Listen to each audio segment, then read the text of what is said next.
सकळ मंगल निधी श्री विठ्ठलाचे नाम आधी मनकारे जना श्री विठ्ठलाचे नाम वाचे पतित पावन साचे श्री विठ्ठलाचे नाम वाचे मनकारे जना श्री विठ्ठलाचे नाम वाचे बापर कुमा देवी वरुसाचे श्री विठ्ठलाचे नाम वाचे मनकारे जना श्री विठ्ठलाचे नाम वाचे विठ्ठल विठ्ठल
पीठे तटे भीमरथ्यां परम पुंडरीकाय दातुं मुनीन्द्रे समागत्य तिष्ठन्तमानन्दकन्दं परब्रह्मलिङ्गं भजे पाण्डुरङ्गं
दुसरे चरण संतांचिया त्यांच्या कृपादाने कथेचा विस्तारू बाबाजी सद्गुरु दास तुका नागेंद्र हराय त्रिलोचनाय भस्मांग रागाय महेश्वराय नित्याय शुद्धाय दिगंबराय तस्मै नकाराय नमः शिवाय मनोजवं मारुततुल्य वेगं जितेन्द्रियं बुद्धिमतां वरिष्ठं वातात्मजं वानरयुत मुख्य सख्यं श्रीरामदूतं शरणं प्रपद्ये।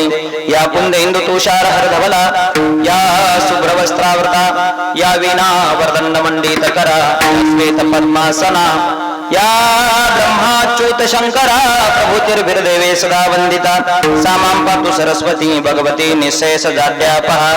आता अभिनव वाग्विलासिनी जे चातुर्यार्थ कला कामिनी ते शारदा विश्वमोहिनी नमस्कारिले मिया। नमो ज्ञानेश्वरा नमो ज्ञानेश्वरा निवृत्ती उदारा सोपान देवा। मुक्ताबाई नमो त्रिभुवन पावनी अद्वैत्रे जननी देवाची। मावळवीत विश्वाभासो नवल उदयला चंडांशो आद्वयाब्जनी विकासो वंदु आता। नमो सद्गुरु तुकया ज्ञानदीपा। नमो सद्गुरु सच्चिदानंद रूपा। नमो सद्गुरु भक्त कल्याण मूर्ती। नमो सद्गुरु भास्करा पूर्ण कीर्ती। गुरुर ब्रह्मा गुरुर विष्णु गुरुर देवो महेश्वरा गुरुर साक्षात परब्रह्म तस्मै श्री गुरुवे नमः। सविंदु सिंधु सुस्कल तरंग भंग रंजितम विशुष्पात जात जात कारिवारि संयुतम भूत काल भूत गीत हरि नर्मदे त्वदीय पाद पंकजं नमामि देवी नर्मदे त्वदीय पाद पंकजं नमामि देवी नर्मदे। रायगडी मंदिरे वसे माझा राया चरणाशी अर्पितो अजन्मही काया। जगदीश्वराशी जोडली ज्याची ख्याती प्रथम नमन तुम्हा शिव छत्रपती विठाला।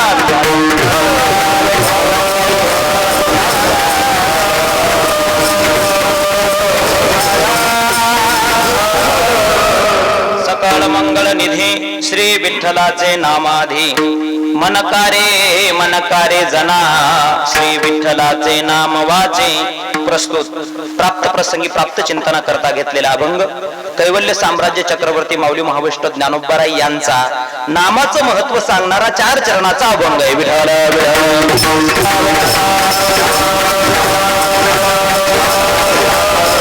माऊली महावैष्णव ज्ञानोबारायांचा अभंग आहे। अभंगाच्या माध्यमातून माऊली महावैष्णव ज्ञानोबाराय सांगतात भगवंताचं नाव कसं आहे तर सर्व मंगळाचा साठा असणारं परमात्म्याचं नाव आहे। विकू नको बोलताना सर्व मंगळाचा साठा असणारं परमात्म्याचं नाम आहे सकळ मंगल निधी। म्हणून तुम्ही काय केलं पाहिजे कुठलंही कार्य जर करायचं असेल तर त्या कार्याच्या सुरुवातीला आम्ही परमात्म्याचं नामस्मरण केलं पाहिजे। श्री विठ्ठलाचं नाव आम्ही मुखानं घेतलं पाहिजे। म्हणून श्री विठ्ठलाचे नाम आधी। म्हणून जना हो तुम्ही काय करा आपल्या वाणीनं विठ्ठल विठ्ठल म्हणा। काय म्हणा विठ्ठल विठ्ठल म्हणा। कार्य शब्द वापरतात का वापरतात रे कार शब्द कारण आम्ही परमात्म्याचं नामस्मरण करत नाहीत म्हणून माऊली महावैष्णव ज्ञानोबा आम्हाला कार्य हा शब्द वापरतात। मनकारे जना काय म्हणायचं तर वाणीनं श्री विठ्ठल असं म्हणायचं। श्री विठ्ठलाचे नाम वाचे। बरं ठीक आहे महाराज आम्ही त्या परमात्म्याचं जर नामस्मरण केलं तर काय होईल तर माऊली महावैष्णव ज्ञानोबाराय सांगतात जे पतित आहेत पतित शब्दाचा अर्थ होतो जे पतनाकडे चाललेले जे आहेत त्यांचा सुद्धा उद्धार होतो ते सुद्धा पवित्र होतात। पतित पावन साचे या शब्दाचा अर्थ परमात्म्याचं नाव खरंय सत्य आहे। त्या नावापेक्षा नावाच्या व्यतिरिक्त महाराज एकतर देव सत्य आहे आणि देवाच्या व्यतिरिक्त परमात्म्याचं नाव साचे आहे सत्य आहे बाकी दुसरं काही सुद्धा सत्य नाही। पतित पावन साचे म्हणून काय केलं पाहिजे आम्ही आमच्या वाणीने त्या परमात्म्याचं नामस्मरण केलं पाहिजे। आणि शेवटच्या चरणामध्ये माऊली महावैष्णव ज्ञानोबाराय सांगतात जसं नाव साचा आहे ना त्याच पद्धतीनं रखुमादेवीचा पती म्हणजे रखमाई मातेचा जो पती आहे तोही सत्य आहे आणि मी जो सांगणारा आहे माऊली महावैष्णव ज्ञानोबाराय स्वतःच्या बाबतीत म्हणतायत मी सांगणारा मी सुद्धा सत्य आहे बाप रखुमादेवी साचे। काय केलं पाहिजे आम्ही आमच्या वाणीने त्या परमात्म्याचं नामस्मरण केलं पाहिजे।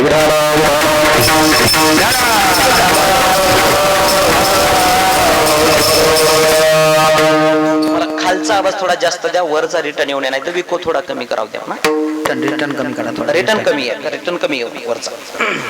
असो अभंगाचा सरळ भावार्थ मी तुमच्या समोर ठेवलेला आहे।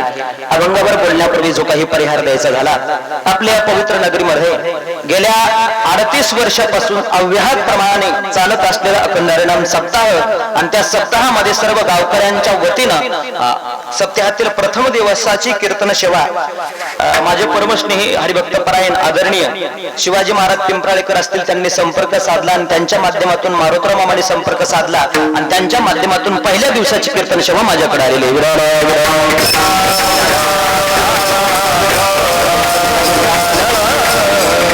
पाहिलं तर 2-4 वर्षापूर्वी आपल्याच गावातील पंडित महाराज वर्ताळेकर यांनी माझ्याशी संपर्क केला. म्हणले महाराज आम्हाला एक तारीख द्या आमच्या गावामध्ये. त्यांनी संपर्क साधला होता परंतु योगायोग जुळून आले नाही.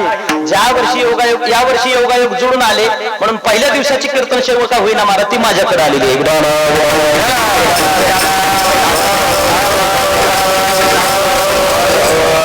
कीर्तनाला साथसंगती करण्याकरता महाराष्ट्रातील दिग्गज कलाकार मंडळी या ठिकाणी उपस्थित आहेत. त्यामध्ये माझे परमस्नेही परम मित्र गान कोकिळा, अत्यंत गोड गोड ज्यांचा असा आवाज आहे, कामाजी महाराज चोंडीकर, ही या ठिकाणी साथसंगती करण्याकरता उपस्थित आहेत. आता परिसरातून आलेली सर्व काही गुणीजन भजनी मंडळी असतील, पिंपरीकर असतील, त्याचबरोबर पारडीकर असतील, त्याचबरोबर पावनमारीकर असतील. आता प्रत्येकाचा उल्लेख माझ्याच्यानं करणं होणार नाही.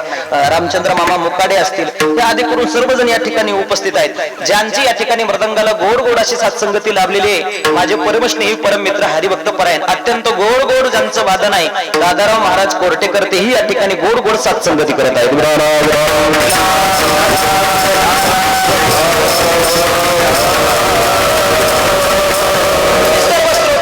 आपल्याला भगवान परमात्म्याची सेवा करायची. पहिला दिवस आहे बघा, कीर्तनकाराला पहिल्या दिवस म्हटलं की मग कीर्तनकाराला मर्यादा येतात. पहिल्या दिवशी कीर्तनकाराला महाराज मंगलच करावं लागतं. विको आहे हो, थोडा विको कमी करा, पूर्ण कमी करा, विको नकोच बोलताना.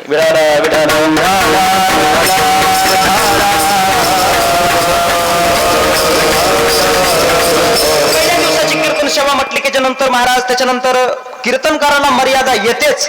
पहिल्या दिवसाचा कीर्तनकार असेल किंवा शेवटच्या दिवसाचा कीर्तनकार असेल, दोन्हीलाही मर्यादा असते.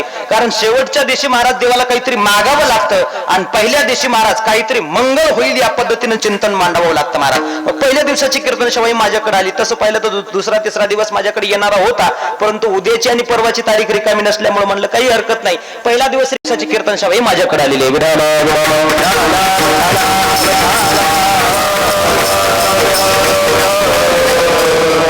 मंगल झालं पाहिजे.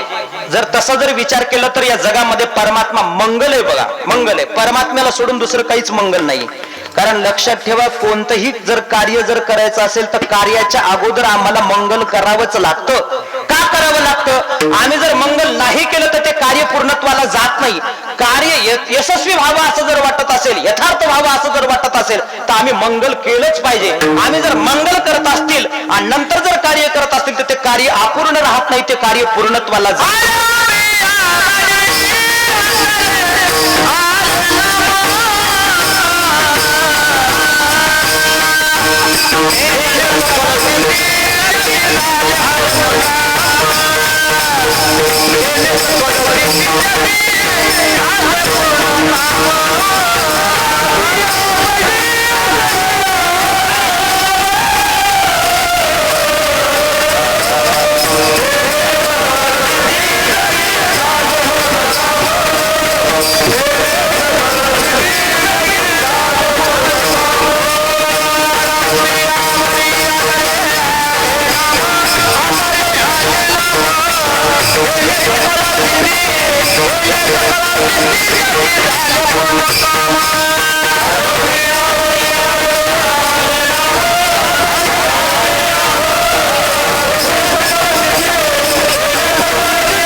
म्हणतो बघा, आरंभी आवडी आदरे आले नाम, तेने सकळ सिद्धी जगी झाले पूर्ण काम. काम पूर्ण व्हावं असं जर वाटत असेल तर सुरुवातीला मंगल करावं लागतं. महाराज मंगल करावं लागतं. जर सर्व संतांचं साहित्य जर आम्ही बघितलं, माऊली मावष्ट ज्ञानोबारायची जर आम्ही ज्ञानेश्वरी उघडली तर ज्ञानेश्वर महाराजांनी सुरुवातीच्या ओवीला मंगल केलं. महाराज ओम नमो जी आद्या वेद प्रतिपाद्या जय जय शशम वेद्या आत्मरूपा, सुरुवातीला मंगल केलं आणि नंतर ग्रंथाचं विवेचन केलं. महाराज नंतर ग्रंथाचं विवेचन केलं. आम्ही गीतेसारखा जरी ग्रंथ एखादा अवघडला, आम्ही भगवद्गीता आमचा धर्मग्रंथ आहे, आम्ही जर धर्मग्रंथ उघडल्याच्या नंतर त्याच ठिकाणी सुरुवातीला मंगल आले. कोणतं मंगल आले? ओम पार्थाय प्रतिबोधिताम. ओम पार्थाय, ओम हा शब्द मंगलकारक आहे महाराज, म्हणून तिथं ओमकाराचा उच्चार केलेला आहे. महाराज चांगदी उपासाची जर आम्ही काढली तर काय? स्वस्ती श्री वटेशो जो लपोन्या असे जगदा भासो म्हणजे स्वस्ती वाचन त्या ठिकाणी आलेलं आहे. स्वस्ती हा शब्द आलेला आहे.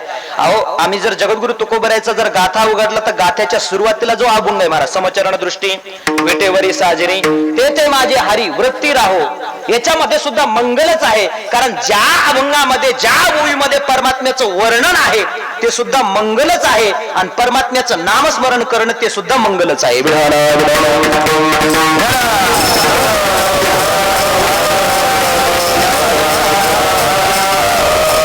संभाजी महाराज विचार सागरामध्ये 3 प्रकारचे मंगल सांगितलेले आहेत. 3 प्रकारचे मंगल सांगितले. पहिलं मंगल कोणतं? पहिलं मंगल आहे आशीर्वादात्मक मंगल. आता आशीर्वादात्मक मंगल म्हणजे नेमकं काय? आपल्या किंवा शिष्याच्या कल्याणाकरता देवाकडे केलेली प्रार्थना त्याला आशीर्वादात्मक मंगल म्हणतात.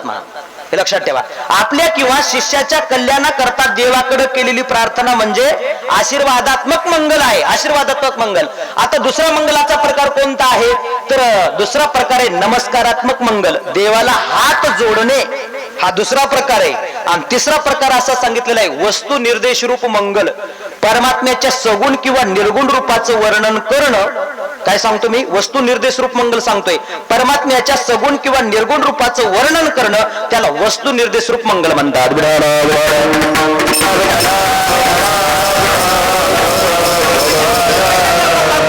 वस्तू निर्देश रूप मंगल कशा करता सांगतोय? कारण समचरण दृष्टी वेटेवरी साजरी हा जो अभंग आहे त्या अभंगामध्ये सगुण परमात्म्याचं वर्णन आलेलं आहे. परमात्मा नेमका कसा आहे? अरे ज्याचे चरण सम आहे, ज्याची दृष्टी सम आहे असा तो परमात्मा आहे.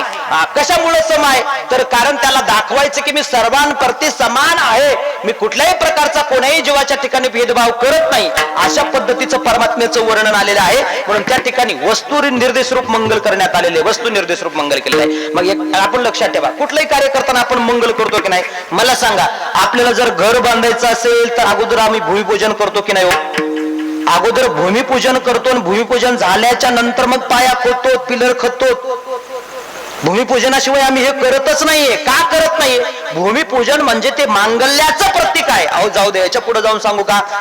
आम्ही जर सर्वजण शेतकरी आहेत, आपण जर शेतामध्ये पेरणी करायला गेलो, आपण जर पेरणी करण्याकरता चाड्यावर आपलं बी धरून समजा त्या चाड्यावर आपण मूठ धरली आणि मूठ धरल्याच्या नंतर अगोदर आपण गणपती बाप्पाचं स्मरण करतोय. पूर्वीच्या माणसाचं सांगतो बरं, आताच्यांचं नाही. आता सगळे विसरून गेले महाराज. कुठलं मंगल आलं हे मंगल सुद्धा माहित नाही आताच्या लोकांना. लोक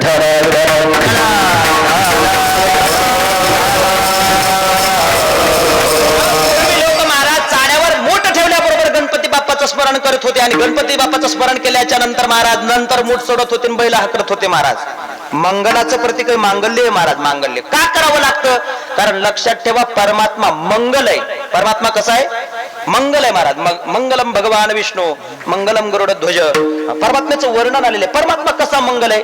विष्णू सहस्त्रनामामध्ये सुद्धा त्याचं वर्णन आलेलं आहे. पवित्राणाम पवित्रम यो मंगलानामच मंगलम दैवतम दैवतानामच भूतानाम यो यो पिता. परमात्मा मंगलात मंगल आहे. परमात्मा कसा आहे? मंगलात मंगल आहे. ज्ञानेश्वरी मध्ये सुद्धा परमात्म्याचं मंगल म्हणूनच वर्णन आलेले. जे जे परम मंगल धामा सकळ देव देवोत्तमा तो स्वाधीन जे आम्हा मनोनिया. लक्षात ठेवा, जे जे परम मंगल धामा. माऊली महावैष्णव ज्ञानोबारायाने सुद्धा परमात्म्याला मंगलच म्हटलेलं आहे.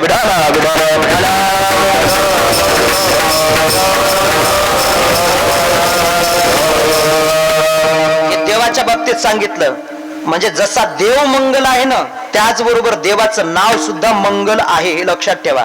देव जसा मंगल आहे त्याच पद्धतीनं परमात्मा मंगल आहे, त्याच पद्धतीनं परमात्म्याचं नाव सुद्धा मंगल आहे. काय कारण हो? कारण नाम आणि नामीमध्ये अभेद आहे.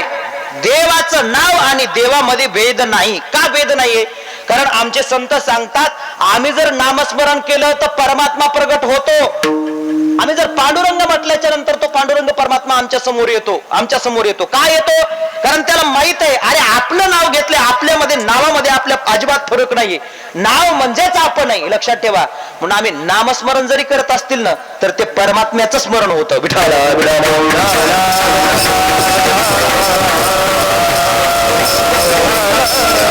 जगद्गुरु तुकोबारायच्या एका ठिकाणी असं म्हणणं आहे, नाम आठविता रूपी प्रगटपय झाला.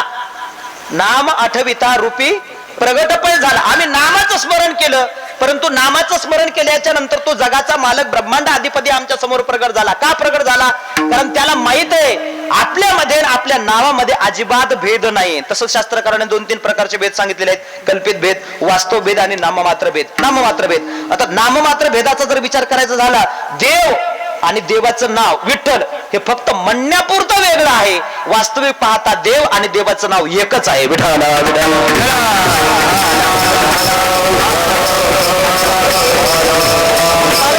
नाव नेमकं कसं आहे तर त्याचं उत्तर माऊली मावष्ट ज्ञानोबराय अभंगाच्या पहिल्या चरणामध्ये देतात. सकळ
नाव हे सगळ्या मंगळाचा साठा आहे. खालचा आवाज द्या, ट्रबल द्या, थोडा ट्रबल द्या, वाढवा महाराज, कडक आवाज करा, खालचा आवाज द्या. सगळ्या मंगळाचा साठा आहे, साठा आहे असं पहिल्या चरणामध्ये माऊली मावष्ट ज्ञानोबरायांनी वर्णन केले. आता पहिल्यानं आपल्याला अगोदर असा विचार करावा लागेल, देवाचं नाव मंगल आहे कशावरून, परमात्म्याचं नाव मंगल आहे कशावरून, नेमकं त्याला कशावरून आपण मंगल म्हणतो, तर त्याच्या काही कारणाचा आपण शोध घेतला पाहिजे. कुठलं कुठलं कारण आहे तर सुरुवातीला असा विचार करा, हे शरीर मंगल आहे का अमंगल आहे?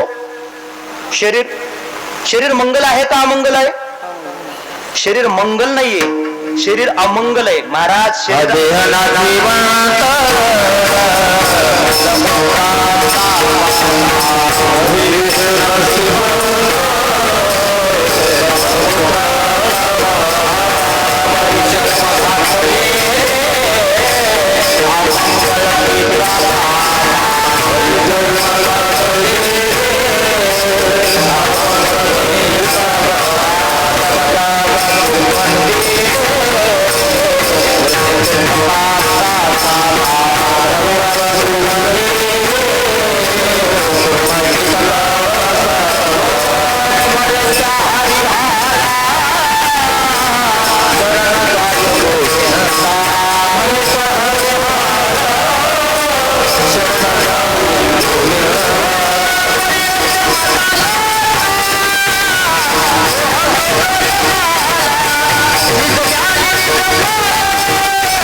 समर्पक महाराज, गोड, अत्यंत गोड महाराज.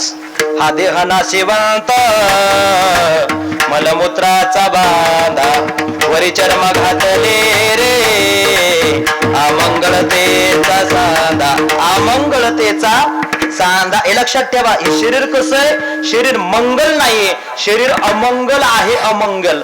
आणि लक्षात ठेवा, शरीर अमंगल आहे म्हणूनच आपल्याला दररोज साबण लावावी लागते. दादाराव बुवा, शरीर अमंगल आहे म्हणून शरीरावर शेंट टाकावा लागतो. काय टाकावा लागतो? शेंट. शेंट जर नाही टाकला तर शरीरातून दुर्गंधी बाहेर पडते. महाराज, जवळ पण माणसं थांबत नाहीत. का थांबत नाहीत? अरे त्याच्या अंगाची दुर्गंधी यायली, नको त्याच्या जवळ. थांबत नाहीत. हे कशा करता सांगतो. एवढंच नाहीये, संतांनी सांगितले नवद्वारातून घाणच बाहेर पडते, चांगलं काही बाहेर पडत नाही. 9 द्वार आहेत महाराज, शरीराला 9 द्वार आहेत. या 9ही द्वाराचा जर विचार केला तर प्रत्येक द्वारातून घाण बाहेर पडते, म्हणून शरीर अमंगल आहे.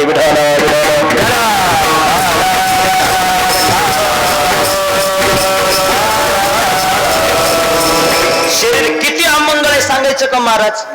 मंगळ गोष्टीला सुद्धा अमंगल करण्याची ताकद कशामध्ये? शरीरामध्ये आहे महाराज. मंगळ असणारी वस्तू सुद्धा अमंगल होते कशामुळं? शरीरामुळं होते. आमचे गुरुवर्य बाबा आम्हाला पाठामध्ये एक दृष्टांत सांगायचे. कामाजी बुवा 2 मित्र होते, रामकिसन महाराज 2 मित्र होते.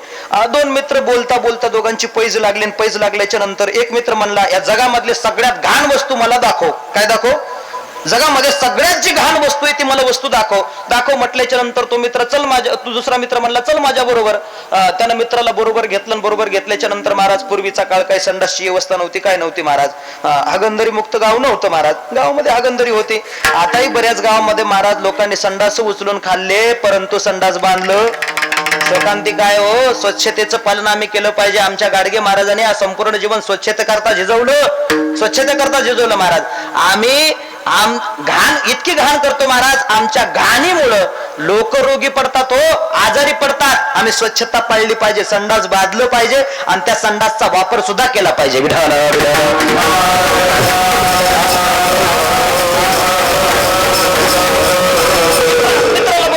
मित्राला बरोबर घेतल्याच्या नंतर गावाच्या काठेला आला. काठेला आल्याच्या नंतर महाराज एका घाणीकडे असं बोट केलं. बोट केल्याच्या नंतर बघ म्हणला, जगातल्या सगळ्यात पदार्थापैकी ही घाण वस्तू आहे, हिला कोणी सुद्धा मंगळ म्हणणार नाही, सगळ्यात घाण वस्तू आहे.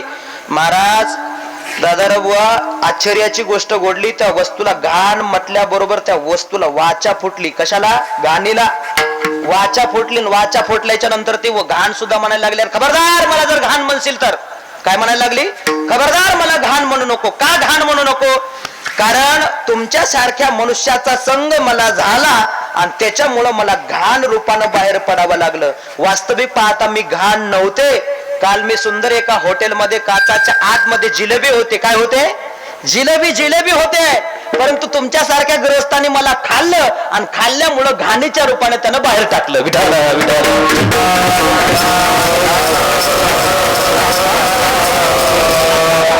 जिलेबी पवित्र आहे की नाही हो? जिलेबी पवित्र आहे, परंतु पवित्र जिलेबीला या शरीराचा संग झाला आणि संग झाल्याच्या नंतर ती जिलेबी सुद्धा पवित्र राहिली नाही, ती अपवित्र बनली. अहो जिलेबी सोडून द्या, श्री बालाजीचा भेद घ्या.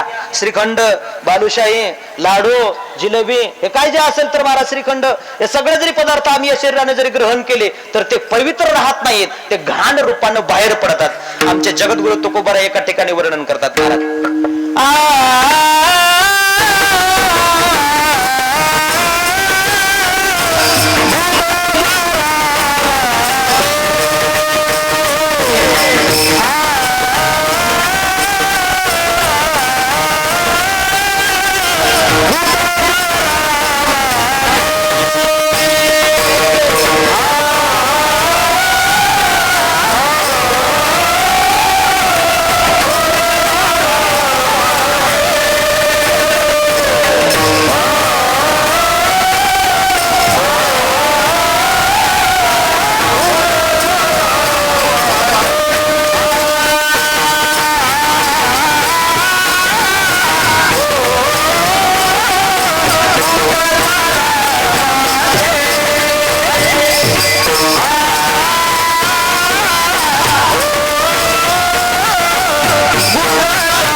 मिष्टान्नाचं सेवन करा, कितीही मिष्टान्नाचं सेवन करा, परंतु तेच मिष्टान्न गुदद्वाराच्या वाटानं नरक रूपानं बाहेर पडतं.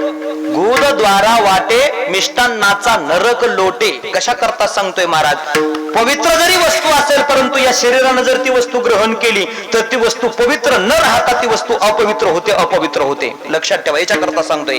पण एवढं अमंगळ असणारं जरी शरीर असेल, किती अमंगळ, मंगळाला अमंगळ प्रदान करणारं हे शरीर एवढं अमंगळ आहे, पण या शरीराच्या माध्यमातून आम्ही जर परमात्म्याचं जर नामस्मरण जर केलं, आम्ही जर शरीरानं जर परमात्म्याचं, वाणीनं जर परमात्म्याचं जर आम्ही नामस्मरण जर केलं तर हे शरीर सुद्धा पवित्र होतं. कशा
काय होतं असं जर विचारलं तर महाराज, आम्ही जर त्या परमात्म्याचं जर नामस्मरण केलं तर अमंगळ असणारं शरीर सुद्धा मंगळ होतं. माऊली मावष्ट ज्ञानोबा हरिपाठामध्ये त्याचं वर्णन करतात. हरिपाठ कीर्ते मुखे जरी गाय आणि पवित्रची होय देह, त्याचा देह अपवित्र राहत नाहीये महाराज, पवित्र होतो, पवित्र होतो. कशामुळं? परमात्म्याच्या नामस्मरणामुळे महाराज.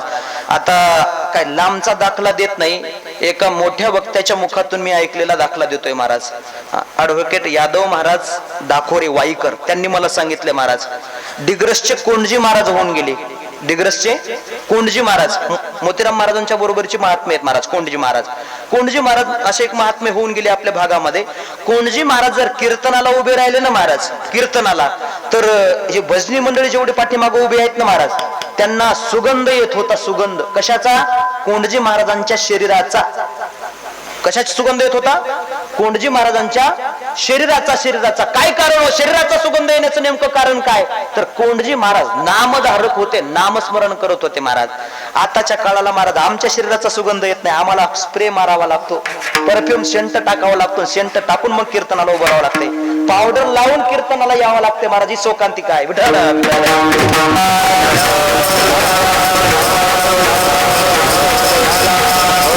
रामकिशन महाराज कीर्तन करण्या अंगावर शेंट टाकू नये, आपल्या अंगाचा सुगंध यावा असं जर वाटत असेल तर कीर्तनकारानं सुद्धा नामस्मरण केलं पाहिजे.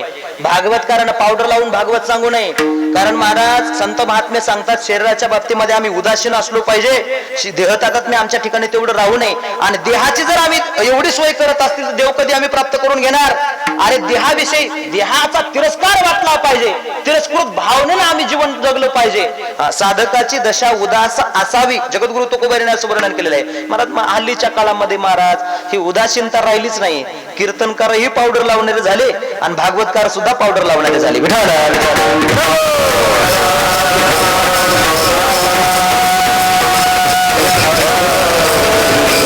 लोकांना सुद्धा त्यांची पारख राहिली नाही. लोकांना सुद्धा कोणाला बोलवलं पाहिजे, केवढ्या अधिकाराचे लोक अधिकाराकडे बघत नाहीत. अरे वाणीनं किती गोड बोलतो आणि चांगलं कसं बोलतो एवढंच बघतात. आपल्या मनाजोगं जर बोलत असेल तर त्याला पुढच्या वर्षी बोलतात, आणि जर लोकांच्या मनासारखं जर नाही बोलला की वक्त्याला पुन्हा हे लक्षात ठेवा. हे व्यासपीठ हे तुमच्या मनासारखं बोलण्याकरता नाहीये. संतांनी जे जे आमच्या हिताकरता सांगितलेले ते ते बोलण्याकरता हे व्यासपीठ आहे.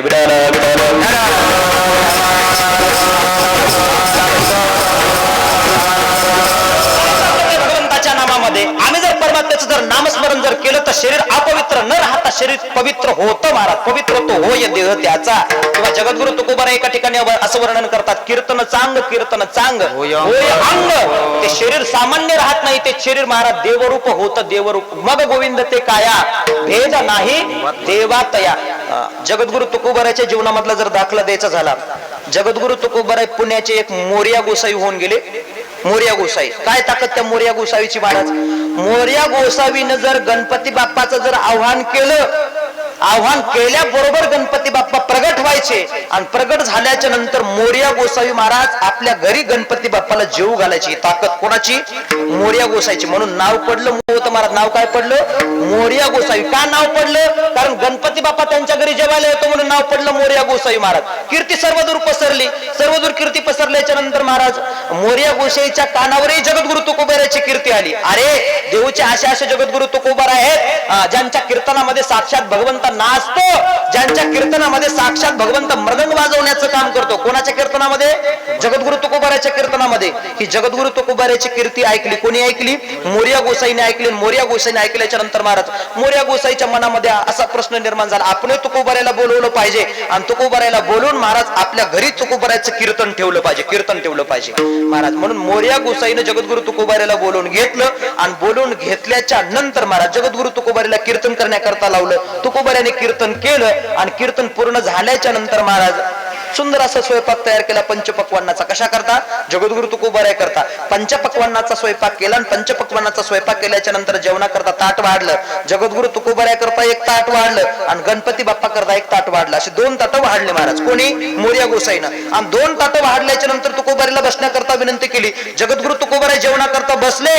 जेवणा करता बसल्याच्या नंतर मोरया गोसाई समोर आले, जगद्गुरु तुकोबारायला हात जोडले. महाराज माझी एक अशी विनंती आहे, जोपर्यंत आमच्या घरी गणपती बाप्पाचं जेवण होत नाही तोपर्यंत कुठल्याही व्यक्तीला जेवायचा अधिकार नाही. माझी विनंती आहे तुम्हाला की तुम्ही गणपती बाप्पाला बोलवा.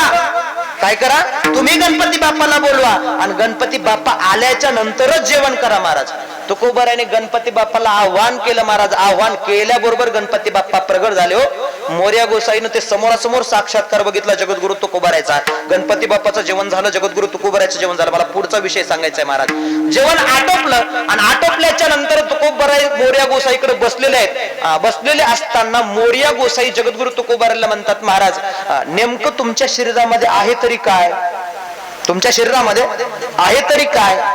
कारण सर्वसामान्य जीवाच्या शरीराचा जर विचार करायचा झाला तर या शरीरामध्ये रक्त असतं, या शरीरामध्ये हाडं असतात, या शरीरामध्ये मांस असतं महाराज. काय असतं? रक्त, हाडं, मांस. जगद्गुरु तुकोबाराय म्हणले माझ्या शरीरामध्ये रक्तही राहिलं नाही, माझ्या शरीरामध्ये हाडही राहिले नाही, आणि माझ्या शरीरामध्ये मांस सुद्धा राहिलं नाही. म्हणले काय प्रचिती? म्हणले हत्यार आणा, काहीतरी चाकू साधन काहीतरी आणा. मोरया गोसाईनं महाराज चाकू आणून दिला, आणि चाकू आणून दिल्याच्या नंतर अक्षरशः जगद्गुरु तुकोबाराने आपली मांडी फाडली. आता मला सांगा, मांडी फाडल्याच्या नंतर मांडीतून रक्त बाहेर पडायला पाहिजे की नाही? पडायला पाहिजे की नाही? साहजिक आहे. आपल्याला थोडी जखम जरी झाली तर शरीरातून रक्त बाहेर पडतं. जगद्गुरु तुकोबाराने स्वतःची मांडी फाडली, परंतु मांडीतून रक्त बाहेर पडलं नाही महाराज. मांडीतून कापसासारखा मऊ पदार्थ निघाला, मऊ पदार्थ. जगद्गुरु तुकोबाराय सांगतात, भगवंताच्या चिंतनानं ही काया सामान्य राहिली नाही, तर ही काया दिव्य झाली. कशी झाली? काया सामान्य राहिली नाही, दिव्य झाली. आणि दुसरा एक महत्वाचा मुद्दा असा आहे, बऱ्याच जणांच्या मनामध्ये संभ्रम असा आहे की जगद्गुरु तुकोबाराय खरंच वैकुंठाला गेले का? कसे गेले? सदेह वैकुंठाला गेले. कारण तुकाराम बीज आपल्याला समोर साजरी करायची. तुकोबाराय सशरीर वैकुंठाला गेले. हाडा मासाचं शरीर घेऊन कुणीही वैकुंठाला जाऊ शकत नाही, हे लक्षात ठेवा. पहिला मुद्दा लक्षात ठेवा. हाडा मासाचं शरीर घेऊन कुणीही वैकुंठाला जाऊ शकत नाही. मग तुकोबारायचं शरीर हे हाडा मासाचं नव्हतंच. तुकोबारायचं शरीर हाडा मासाचं नव्हतं महाराज. तुकाराम महाराजांची काया ही सामान्य नव्हती. तुकोबारायची काया भगवंताच्या चिंतनाने दिव्य बनली आणि दिव्य बनलेली काया घेऊन जगद्गुरु तुकोबाराय वैकुंठाला गेले. विठ्ठल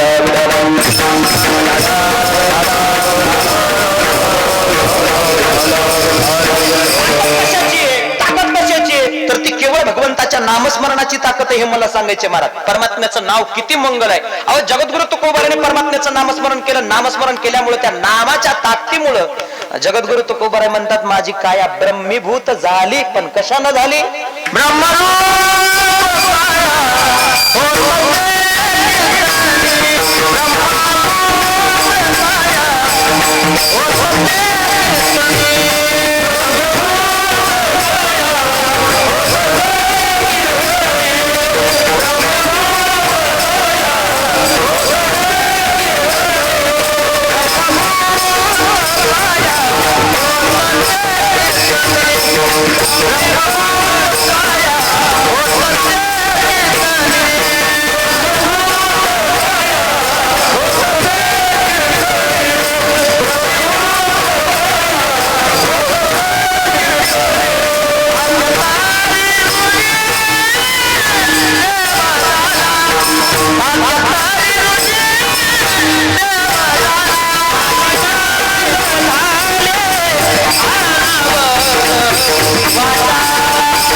कीर्तन म्हणजे कंबर बांधून लोकांना चार ज्ञानाच्या गोष्टी सांगणं असं होत नाहीये महाराज. भगवंताचं नामस्मरण करणं, रामकृष्ण हरी रामकृष्ण हरी रामकृष्ण हरी असं म्हणणं, हरी हरी म्हणणं महाराज. भगवंताचं कुठलंही आपल्याला जे नाव प्रिय वाटतं त्या नावाचा जप करणं म्हणजे कीर्तन आहे महाराज. ब्रह्मीभूत काया होतसे कीर्तने. काया सामान्य राहत नाही, ती काया ब्रह्मीभूत होते आणि ब्रह्मीभूत झालेली कायाच वैकुंठाला घेऊन जाता येते. जगद्गुरु तुकोबाराय म्हणतात माझी काया ब्रह्मीभूत झाली आणि ब्रह्मीभूत झालेली काया घेऊन मी वैकुंठाला गेलो. सदैव वैकुंठाला जगद्गुरु तुकोबाराय केले महाराज. कशामुळे गेले? माझी मत झाली. किती भगवंताचं नामस्मरण केलं महाराज. अहोरात्र वाणीला आवरण्याचा जरी प्रयत्न केला तरी जगद्गुरु तुकोबारायची वाणी आवरायला तयार नव्हते.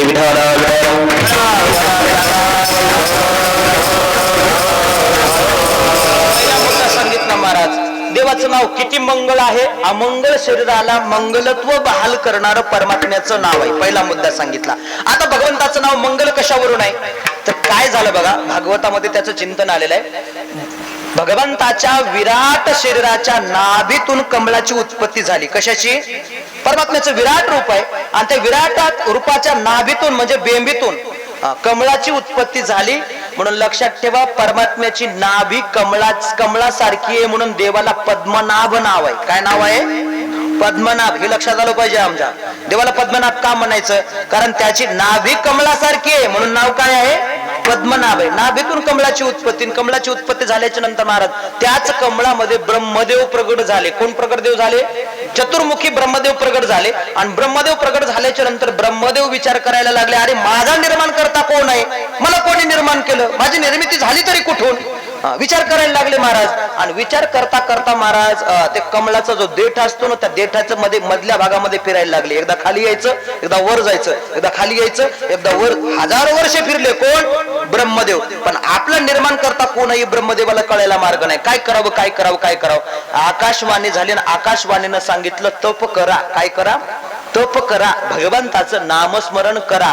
ब्रह्मदेवाला ते शब्द ऐकू आले. ब्रह्मदेवाला शब्द ऐकू आल्याच्या नंतर ब्रह्मदेवानं परमात्म्याचं नामस्मरण केलं. काय केलं? भगवंताचं नामस्मरण केलं आणि नामस्मरण केल्याच्या नंतर सृष्टी कशी निर्माण करावी लागते ही त्याला बुद्धी सुचली. मी सांगत नाही, माऊली मावष्ट ज्ञानोबाराय ज्ञानेश्वरी मध्ये वर्णन करतात महाराज.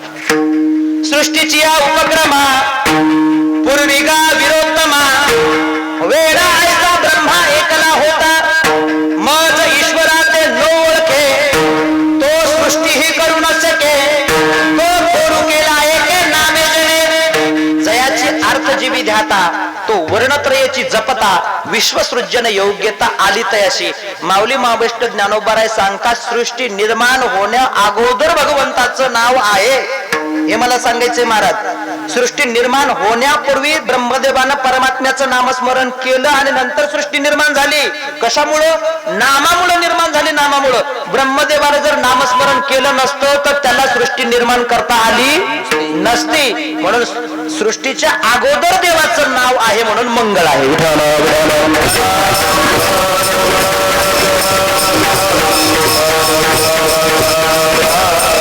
दोन कारण सांगितले मी तुम्हाला. अमंगल शरीराला मंगलत्व प्रदान करण्याचं ताकद भगवंताच्या नामामध्ये आहे.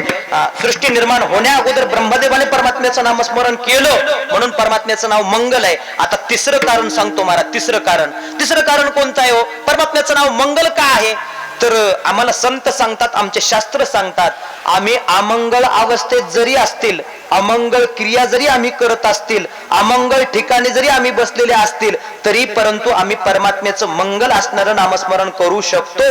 कुठल्याही प्रकारचं त्याला बंधन नाही. भगवंताचं नामस्मरण करण्याकरता आंघोळच व्हावी लागत नाही. आंघोळ नाही केली तरी चालते महाराज. आंघोळ न करता सुद्धा आम्ही परमात्म्याचं नामस्मरण करू शकतो. आहो घाणीच्या ठिकाणी बसलेलो, अमंगल ठिकाणी बसलो, अमंगल क्रिया करतोय तरी परंतु आम्ही परमात्म्याचं नामस्मरण करू शकतो. आता तुम्हाला पटावं याच्याकरता मी नेहमी दृष्टांत सांगतो महाराज. नेहमी दृष्टांत सांगतोय. प्रमाण येऊन गेलं, माझी मजा झाली अनाबरोबाच्या. नेहमी दृष्टांत सांगतोय महाराज. रामेश्वर शास्त्री कोण होते महाराज? त्या काळचे शास्त्री होते, विद्वान होते. सामान्य शास्त्री नव्हते. नुसतं पॉम्पलेटला शास्त्री नाव टाकलं म्हणजे शास्त्री होत नाही. शास्त्राचा अभ्यास केलेले शास्त्री होते, सामान्य शास्त्री नव्हते महाराज. आता शास्त्री भरपूर झाले. रामकिशन महाराज शास्त्री भरपूर झाले पण शास्त्रातलं विचारलं तर म्हणले आम्हाला शास्त्रातलं माहित नाही, आम्हाला व्यवहारातलं जास्त माहिती आहे परंतु शास्त्रातलं कमी माहिती आहे.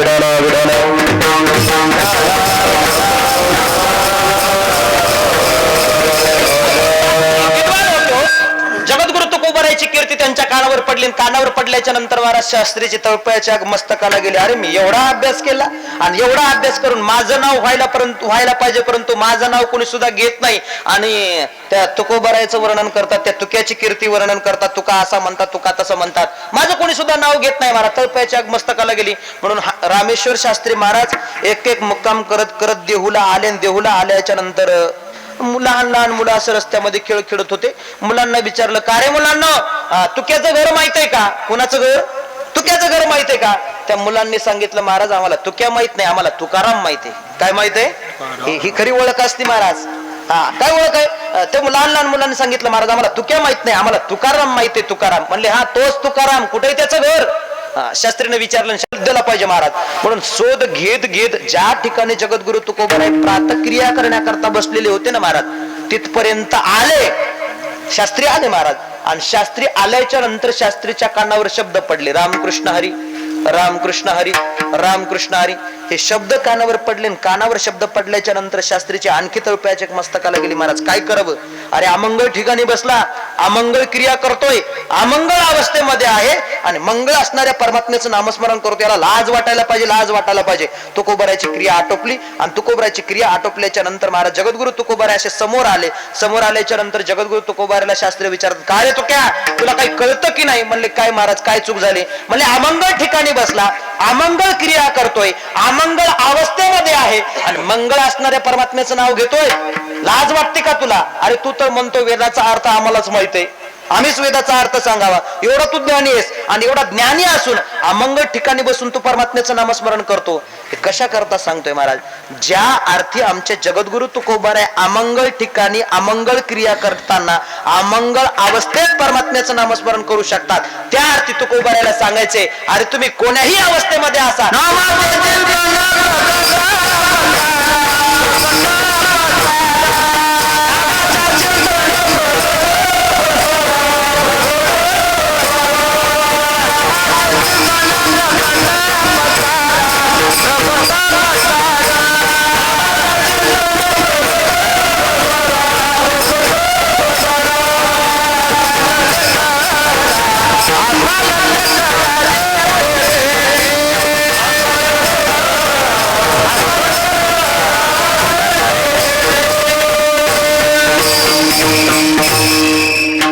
नामाच्या चिंतने प्रगट पसारा असाल ते करा जेथे तेथे तुम्ही कुठेही असा. एकनाथ महाराजांनी हरिपाठामध्ये सोप्या शब्दामध्ये सांगितलं, सर्व कार्य करता हरी. तुम्ही कुठलंही कार्य करा, संसारातलं कुठले मंगळ कार्य असू द्या किंवा अमंगळ कार्य असू द्या, तुम्ही अमंगळ क्रिया जरी करत असाल तरी परंतु तुम्ही परमात्म्याचं नामस्मरण करू शकता.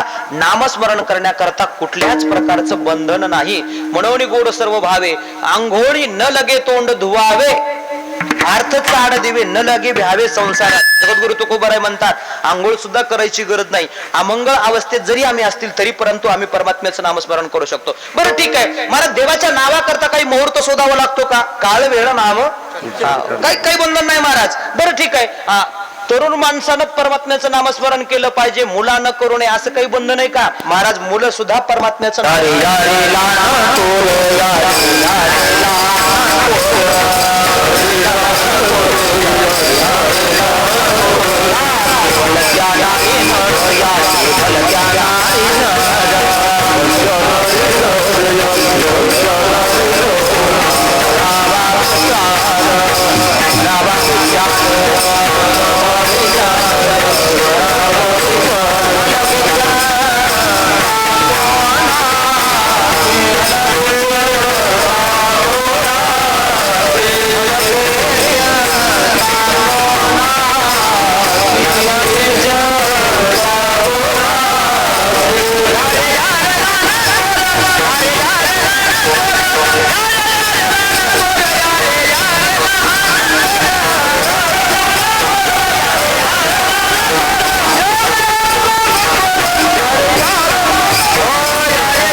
बंधन नाही. लहान मुलापासून थोर माणसापर्यंत अवयवजगली गात्र झालेले वृद्ध माणसं ते सुद्धा परमात्म्याचं नामस्मरण करू शकतात. कुठल्याही जातीमध्ये जन्माला आलेला असा त्यांना सुद्धा परमात्म्याचं नामस्मरण करता येतं महाराज. पुरुष असा किंवा स्त्री असा, यारे यारे लहान थोर याती भलत्या नारी, नर असा किंवा नारी असा, कोणाही जातीचे असा आम्ही परमात्म्याचं नामस्मरण करू शकतो.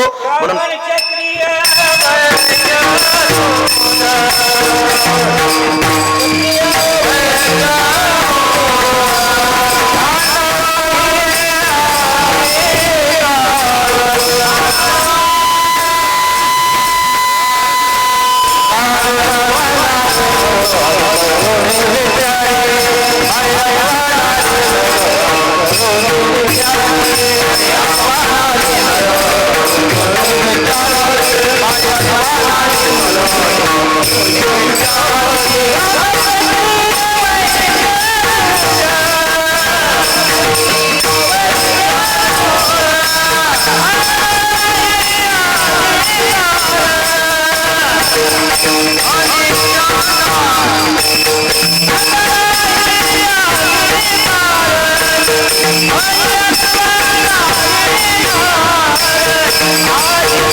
वा महाराज अत्यंत गोड. ब्राह्मण, क्षत्रिय, वैश्य, शूद्र, पुढे चांडाळा ही अधिकार.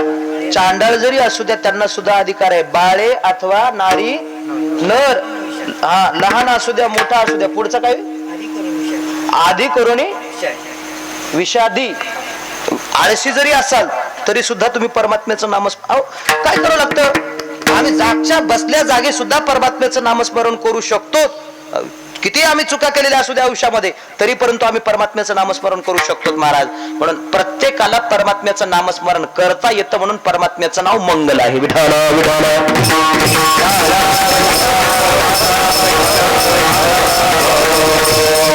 सांगितलं महाराज. अमंगळ शरीराला मंगळ प्रदान करणारं परमात्म्याचं नाव आहे. अमंगळ ठिकाणी अमंगळ क्रिया करत असताना आम्ही मंगळ असणाऱ्या परमात्म्याचं नामस्मरण करू शकतो. आणि आम्ही कशाही अवस्थेमध्ये असू द्या, लहान असू द्या, मोठ्या असू द्या, आम्ही परमात्म्याचं नामस्मरण करू शकतो. म्हणून परमात्म्याचं नाव मंगळ आहे. पण या ठिकाणी माऊली मावष्ट ज्ञानोबा सांगतात परमात्म्याचं नाव हा मंगळाचा साठा आहे, मंगळाचा निधी आहे. निधी म्हणजे साठा, साठा आहे. आता मंगळ काय काय आहे हो? तर शास्त्रांनी महाराज 4 मंगळ सांगितलेले आहेत. धर्म, अर्थ, काम आणि मोक्ष हे मंगळ आहेत. धर्म कसा आहे? मंगळ आहे. अर्थ सुद्धा मंगळ आहे, पण कधी मंगळ आहे? तो धर्माला अनुसरून असला पाहिजे आणि मोक्षाकरता वापरला पाहिजे. लक्षात ठेवा, अर्थ मंगळ आहे, पण कधी? तो धर्माला अनुसरण असला पाहिजे. थोडक्यात सांगायचं का, जोडून या धन उत्तम वारे उदास विचारे वेच करी. धर्माला अनुसरण असला पाहिजे, मोक्षा करता वापरला पाहिजे. महाराज तो अर्थ सुद्धा मंगलच आहे, काम सुद्धा मंगलच आहे. तसं तर कामाचं वाईट म्हणूनच वर्णन आले, कामाजी कोतवाल याने बहुता ते नागविले, वाईट म्हणून वर्णन आले. पण शास्त्रकार सांगतात काम सुद्धा मंगळ आहे. पण तो कोणता काम मंगळ आहे? जो काम धर्माला अनुसरून आहे आणि जो काम मोक्षा करता वापरला जातो तो काम सुद्धा मंगलच आहे आणि मोक्षा सुद्धा मंगलच आहे. महाराज आणखी काय मंगल आहे? तर भक्ती सुद्धा मंगलच आहे. या सर्वांचा साठा, अशा ज्या ज्या गोष्टी असतील ना महाराज, अशा सर्वांचा साठा म्हणजे नेमकं काय? तर साठा म्हणजे परमात्म्याचं नाव आहे. सकळ मंगळ निधी. म्हणून काय केलं पाहिजे? सर्वाच्या अगोदर आम्ही काय केलं पाहिजे? भगवंताचं नामस्मरण केलं पाहिजे. श्री विठ्ठलाचे नाम आधी. मग असं जे नाव आहे तुम्ही का बरं म्हणत नाहात अभंगाच्या दुसऱ्या चरणामध्ये?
तुम्ही का बरं म्हणत नाहीत? म्हणून मन कार्य तुम्ही म्हणत नाहीत, तुम्ही म्हणायला पाहिजे. हे लक्षात ठेवा.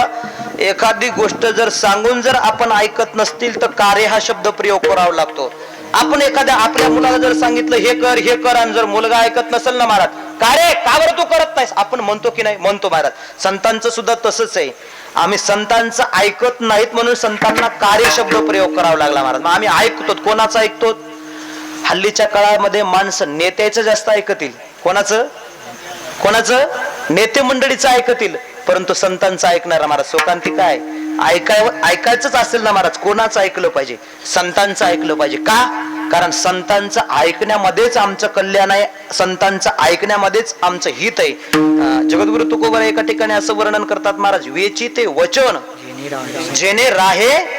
अरे जे ऐकल्याच्या नंतर आपल्या अंतकरणामध्ये समाधान प्राप्त होईल असं ऐका, काही ऐकू नका महाराज.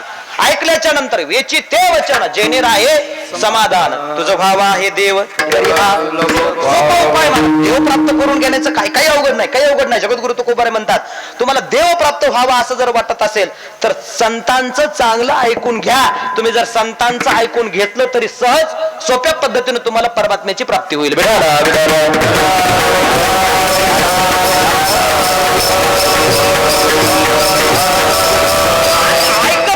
म्हणून संतांना म्हणावं लागतं महाराज. हरी हरे तुम्ही मना रे सकळ, हे शब्द तिथं पुन्हा रे शब्द वापरलाय. मना रे सकळ तेने माया जळ, राम राम स्मरा आधी. पुढं काय?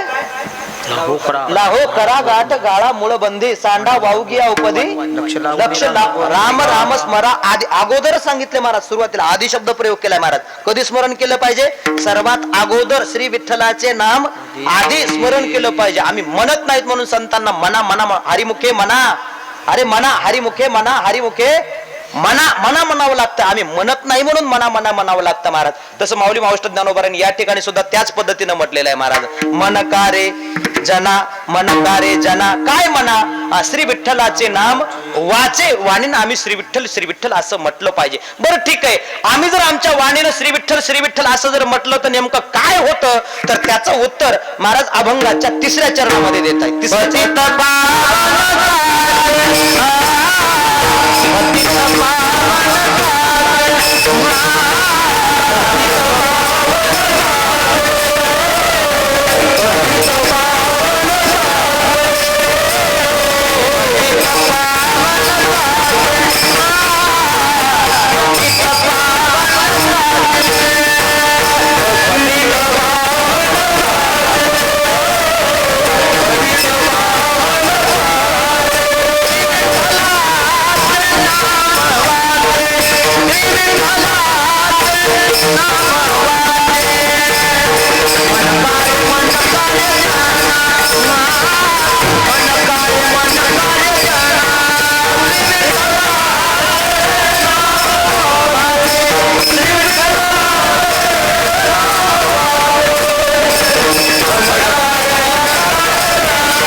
अत्यंत सुंदर. भगवंताचं नाव कसं आहे असं जर विचारलं तर माऊली मावष्ट ज्ञानोबा सांगतात, पतितांना पावन करणारं परमात्म्याचं नाव सत्य आहे. पतितांना पावन करणारं देवाचं नाव सत्य आहे. आता पतित पतित म्हणजे काय हो? आम्हाला पतित कळालं पाहिजे. चहाच्या पतित नाही बरं, हे लक्षात ठेवा. पतित पतित म्हणजे काय? जो पतनाकडे चाललाय त्याला पतित म्हणायचं. जो पतनाकडे चाललाय त्याला पतित म्हटलं जातं. मग मनुष्य पतनाकडे का जातो? त्याचं नेमकं कारण काय? तर शास्त्रानं त्याचं कारण सांगितले. रामकृष्ण महाराज त्याचं कारण सांगितलंय. विहितस्य अननुष्ठानात निंदितस्य सेवनात अनेक गृहचेंद्रियानाम नरक पतन गृच्छति. विहितस्य अननुष्ठानात या शब्दाचा अर्थ असा आहे, शास्त्रानं आम्हाला जे करण्याकरता सांगितलेलं आहे ते आम्ही करत नाहीत. हे लक्षात ठेवा. शास्त्रानं आम्हाला ज्या ज्या गोष्टी करण्याकरता सांगितले त्या त्या गोष्टी आम्ही करत नाहीत म्हणून आमचं पतन होतं. दुसरं कारण सांगितलंय, शास्त्रानं ज्या गोष्टीची निंदा केलेली हे करू नका, हे करणं योग्य नाही, ते आम्ही करतो म्हणून आमचं पतन होतं. आणखी कारण काय पतन होण्याचं? आम्ही आमच्या इंद्रियावर ताबा न ठेवता आम्ही महाराज स्वैराचाराप्रमाणे विषयाचा उपभोग घेतो. आमचे इंद्रिय सैराट धावतात. कसे? सैराट. कशावर धावतात? विषयावर धावतात, विषयावर धावतात. आम्ही आमच्या इंद्रियांना ताब्यामध्ये ठेवू शकत नाहीत म्हणून आमचं पतन होतं.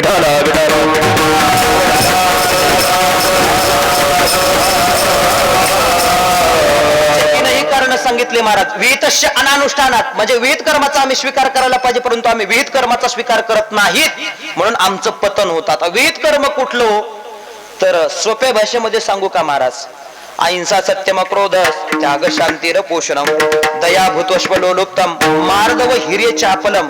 गीतेचा जर आम्ही 16वा अध्याय काढला, कितवा? 16वा अध्याय. गीतेच्या 16व्या अध्यायामध्ये भगवान परमात्म्याने अर्जुनाला 2 संपत्ती सांगितल्या. 2 संपत्ती. कुठल्या संपत्ती सांगितल्या? एक दैवी संपदा सांगितली आणि दुसरी आसुरी संपदा सांगितली महाराज. दैवी संपदा ही सांगितली आणि आसुरी संपदा ही सांगितली. त्यातली जी दैवी संपदा आहे ना महाराज, दैवी संपदा कुठली सांगितली? पहिला मुद्दा सांगितला अहिंसा. आम्ही हिंसा करू नये. मग कशानं हिंसा करू नये? आमच्या वाणीनं, आमच्या मनानं आणि आमच्या शरीरानं आम्ही कुठल्याही जीवाची हिंसा करता कामा नाही. त्याला अहिंसा म्हटलंय. त्याला काय म्हटलेलं आहे? आम्ही मनानं जर दुसऱ्याबद्दल वाईट जर चिंतन करत असतील तर ते मनानं दुसऱ्याची हिंसा होते. लक्षात ठेवा, मनानं सुद्धा दुसऱ्याचं वाईट चिंतन न करणं ते अहिंसेचं रूप आहे.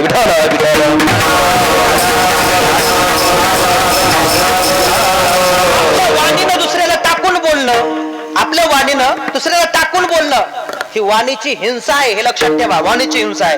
आणि हातामध्ये कुठलं तरी हत्यार घेऊन कुठल्या तरी पशुवर वार करणं. आम्ही खुशाल दुसऱ्याच्या माना कापतो तो आम्ही. माणसं कुठल्या थराला जातील सांगता येत नाही. माणसाच्या मुळावर उठलेत माणसं. जगामध्ये अशी एक विपरीत घटना घडली, कदाचित तुमच्या कानावरही असेल. त्या फाईलला विपिस्टिन फाईल म्हणतात. काय म्हणतात? विपिस्टिन फाईल. महाराज, जगातले जे उच्च कोटीचे श्रीमंत लोक आहेत ना महाराज, श्रीमंत लोक, कोट्यावधी रुपये आहेत महाराज. श्रीमंतीची जर यादी काढली तर यादीमध्ये त्यांचा पहिला दुसरा नंबर आहे. यादीमध्ये दुसरा नंबर आहे. बिल गेट असेल, ते काय आपलं फेसबुक वापरतो, मेटा जे वापरतो ना महाराज, त्याचा जो मालक असेल ना महाराज, हे सगळे दिग्गज मंडळी काय करत होते महाराज?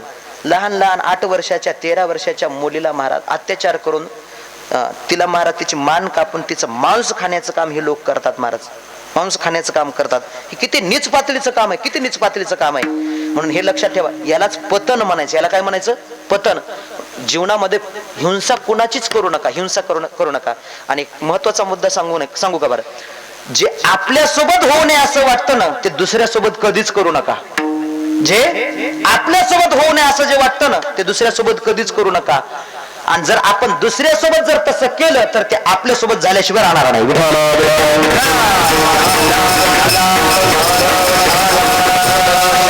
सांगतोय, आमचं पोट भरण्याकरता जर आम्ही एखाद्या पशुच्या मानावर जर सुरा ठेवत असतील, त्याची जर मान कापत असतील, तर एक ना एक दिवस आमची सुद्धा त्याच पद्धतीने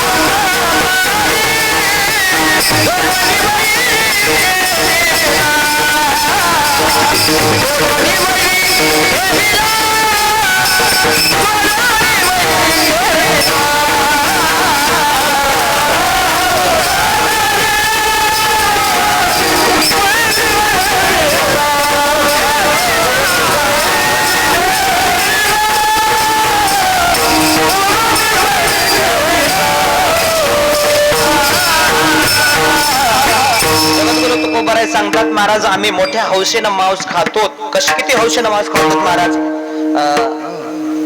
मंगळवारचा दिवस आला की 4 मित्राला फोन लावतो, अरे आज आपल्या शेतामध्ये अशा अशा प्रकारची पार्टी आहे. हाऊस सांगतोय मी, हाऊस सांगतोय महाराज. मित्र कंपनीला बोलवून घेतात, शेतामध्ये येतात आणि मोठ्या हौसेनं मांस खातात. मांस खाता हौस करी. पण जगद्गुरु तुकोबाराने त्याच वेळेस निर्देश केलाय, तुम्ही एवढ्या मोठ्या हौसेनं मांस खाताना, पण लक्षात ठेवा त्याच बरोबर तुम्ही तुमच्या करता एक वैरी तयार करून ठेवलाय. कोण? वैरी. जोडवणी वैरी ठेवीला. तुकोबाराय म्हणतात, अरे दुसऱ्याची मान कापण्याकरता तुम्ही सुरी लावता, त्या सुरीला धार लावता, आणि धार लावत असताना आपलं बोट सुरी खाली जाणार नाही याची काळजी घेता. म्हणजे आपल्याला इजा झाल्याच्या नंतर आपल्याला त्याचा त्रास होतो, आणि खुशाल दुसऱ्याची मान कापता. काहीतरी वाटायला पाहिजे जीवाला मार.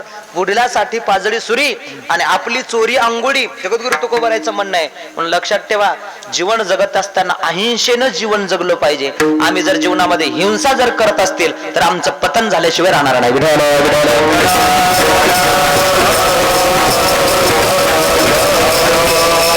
संपत्ता सांगितली, पुढे कोणकोणती संपत्ता सांगितली? सत्य बोललो पाहिजे, सत्य आचरणामध्ये असलं पाहिजे, जीवनामध्ये राग येऊ नये, अक्रोधत्व असलं पाहिजे. किती अक्रोधत्व? शांतीब्रह्म एकनाथ महाराजांचा विचार करा. एकनाथ महाराजांना कितीही राग आणण्याचा प्रयत्न केला तरी परंतु राग आला नाही. तेवढा अक्रोधत्वपणा आपल्या ठिकाणी असला पाहिजे. जीवनामध्ये राग येऊच नाही महाराज, इतका अक्रोधत्वपणा आपल्या ठिकाणी असला पाहिजे. दया भूत्वस्व, अंतःकरणामध्ये दया असली पाहिजे. दुसरे जे प्राणी मात्र दिसले नाही, प्राणी दिसल्याच्या नंतर त्या प्राण्यांवर आम्ही प्रेम केलं पाहिजे. अलोलुप्तता भाव आमच्या ठिकाणी असला पाहिजे. किती कमवायचं, किती साठवून ठेवायचं, अरे कितीही साठवलं तरी आमचं पोट भरणार नाही. तृष्णा कधीच तृप्त होऊ शकत नाही, हे लक्षात ठेवा महाराज. म्हणून मर्यादितच कमवलं पाहिजे, त्याला अलोलुपता म्हणतात महाराज. मार्ग दुसऱ्याचा घात व्हावा, दुसऱ्यावर अत्याचार, ही भावना अंतःकरणामध्ये नसावी महाराज. या प्रकारची दैवी संपत्तीचा आम्ही अंगीकार केला पाहिजे, तरच आमचा उद्धार आहे. आणि दैवी संपत्तीचा आम्ही जर निषेध करत असतील, त्याचं जर आम्ही सेवन जर करत नसतील, तर आमचं पतन झाल्याशिवाय राहणार नाही. निंदी तसे सेवनात, शास्त्रानं जे करू नये जे सांगितले महाराज ते जर आम्ही करत असतील. आता शास्त्रानं काय काय करू नये म्हणून सांगितलं महाराज, काय काय करू नये सांगितलं. शास्त्रकाराने 7 प्रकारची व्यसनं सांगितली महाराज. धूतमच्या मध्यमचे पिशितमचे वेश्या, पापार्धी चौर्यम, परदार सेवा, येता आणि सप्त व्यसनानि लोके, घोर आती घोरे नरके नियंते. पत्ते खेळणं हे पहिलं व्यसन सांगितलं. कोण? शास्त्रानं. महाराज आताच्या काळामध्ये कोणी पत्ते खेळणं, तो पत्ते खेळण्याकरता आता मंदिरावर बसण्याची गरज राहिली नाही. हातामध्ये मोबाईल घेतला की जंगली रमे पे आहो ना महाराज. कुठं महाराज? बसल्या जागी लोक मोबाईलवर गेम खेळालेत महाराज. लक्षात ठेवा, पतन झाल्याशिवाय राहणार नाही. दूध क्रीडा खेळणं हे पतनाचं लक्षण आहे. मद्यपान करणं, अपय्याचं पान करणं महाराज, दारू पिणं महाराज सगळ्यात घातक आहे. जीवनामध्ये कुणीही मद्यपान करू नये. धुतमच्या मध्यमच्या पिशतमच्या, पशुची हत्या करणं हे सुद्धा पापच आहे. चोरी करणं हे सुद्धा पापच आहे. वेश्यागमन असेल किंवा दुसऱ्याच्या पत्नीची सेवा करणं असेल, स्वतःच्या पत्नीला महाराज वाईट वागणूक देतात आणि दुसऱ्याच्या पत्नीची सेवा करतात, परदार सेवा, असं शास्त्रकाराने सांगितले महाराज. आणि अशा प्रकारचे जर आम्ही पाप जर करत असतील तर निश्चित शास्त्रकाराने सांगितले महाराज, आम्हाला घोर असा घोर नरक भोगावा लागल्याशिवाय राहणार नाही.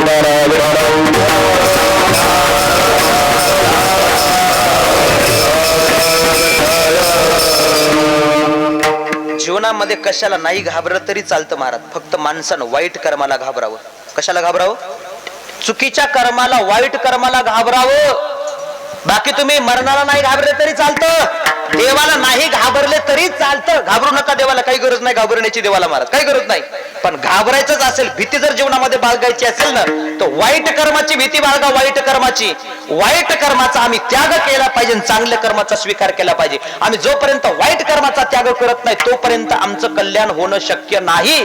वाईट कर्माचा जर आम्ही स्वीकार करत असतील, निंदितस्य सेवनात, तर आमचं पतन झाल्याशिवाय राहणार नाही. तिसरा मुद्दा सांगतोय महाराज, आमचे जे 5 ज्ञानेंद्रिय आहेत ते 5 विषयाकडे सारखे धाव घेतात आणि इंद्रियाचा स्वभावच असा आहे महाराज, असा स्वभाव आहे महाराज. या विषया वाचून काही अनेक सर्वथा रम्य नाही, हा स्वभावाचे पाही इंद्रियाचा. माऊली मास्टर बरोबरीने सांगितले महाराज, इंद्रियांना विषयाशिवाय दुसरं काही आवडतच नाही. कोणा इंद्रियाला काय काय आवडतं? डोळ्याला चांगले चांगले रूप पाहायला आवडतं, कानाला स्तुती आवडते किंवा पिक्चरचे गाणे आवडतात महाराज, भजन कीर्तन आवडत नाही महाराज. याच्यामध्ये रस मिळत नाही महाराज. इथं झोप येते हो, पिक्चरचं गाणं लागलं की अंग हलायला लागतं. का? ते मधुर वाटतं, शब्दविषय महाराज. कानाला ते शब्दविषय गोड वाटतो, त्वचेला गार गरम व्यवस्थित असावं वाटतं महाराज. स्पर्श विषय, शब्द स्पर्श, रूप विषय, डोळे सांगितलं शब्द स्पर्श रूप रस जिभेला महाराज. च्या काळाला आम्हाला घरचं खाऊ वाटणं, एक तर पंक्तीचं असेल तर बरं आहे, नाहीतर ढाब्यावरचं असेल तर त्याही पेक्षा चांगलं आहे महाराज. रस विषय, आम्ही रसना इंद्रियाच्या अंकिले झालो, रसना इंद्रियाच्या अंकिले. म्हणून लक्षात ठेवा, हे 5 विषय आणि 5 ज्ञानेंद्रिय 5 विषयाकडे ओळत असतात. आपलं पतन होऊ नये असं जर वाटत असेल ना महाराज, विषयाची आणि इंद्रियाची आपण ताटातूट केली पाहिजे. जोपर्यंत आपण विषय इंद्रियाची ताटातूट करत नाही, शास्त्राच्या भाषेमध्ये मनुष्यानं जितेंद्रिय झालं पाहिजे. कसं झालं पाहिजे? जितेंद्रिय. कशा पद्धतीनं?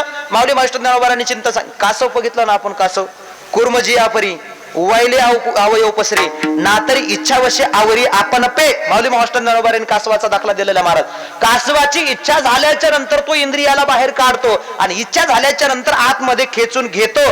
तसं ज्या ठिकाणी आम्हाला शास्त्रानं जे विषय भोगण्याकरता विहित मार्गाने सांगितलेले त्या पद्धतीने आम्ही भोगला पाहिजे. आणि निषिद्ध मार्गाने जर आमचे इंद्रिय त्या विषयाकडे धावत असतील तर आम्ही इंद्रियांना आतमध्ये खेचून घेतलं पाहिजे, इंद्रियांना आवरलं पाहिजे.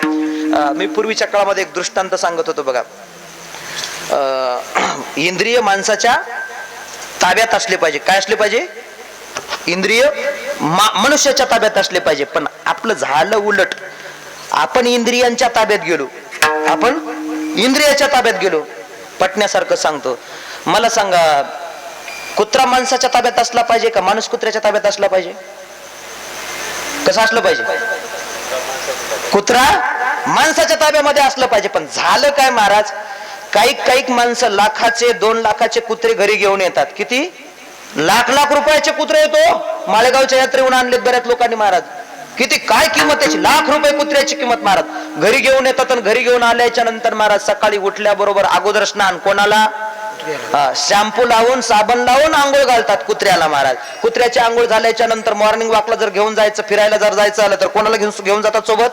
कुत्र्याला. त्याला फिरवून आणतात. फिरून आणल्याबरोबर महाराज बिस्किटचा पुडा कोणाला? कुत्र्याला. त्याचा काय जर दुखलं, आजारी जर कुत्रा पडला तर अगोदर डॉक्टर कोणाला? कुत्र्याला.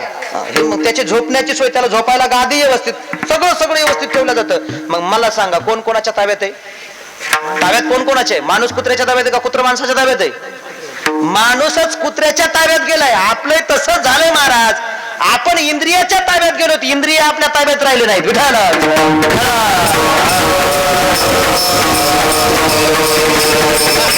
इंद्रियाच्या ताब्यामध्ये गेलो ना तर आपलं पतन झाल्याशिवाय राहणार नाही. ते पतनाचं लक्ष नाही महाराज. मग पतन होऊ नये असं जर वाटत असेल तर आम्ही काय केलं पाहिजे?